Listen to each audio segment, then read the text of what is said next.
Welcome back to Tech Solutions Info. Over here we bring solutions to your tech challenges.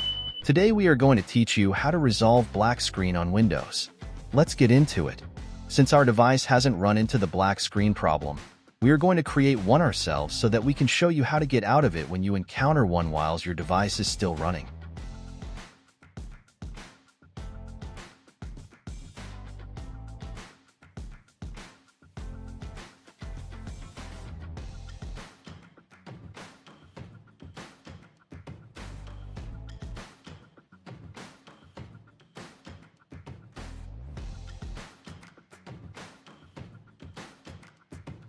So this is basically it. When you encounter black screen while using your device, it means your device is still running but the Windows graphic user interface has gone off, therefore needs to be turned on. Watch closely as I teach you how to get that resolved. On your keyboard, press Ctrl-Alt-Delete together and open Task Manager. On Windows 11 you can find Run New Task directly on the page, but if you are on Windows 10, click File on the top left corner of the page and click Run New Task.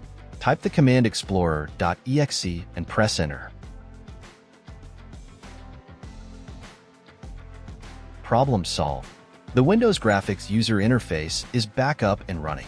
If this video was helpful, please leave a like, share to a friend who needs to see, subscribe and comment down below a problem you need us to help you fix.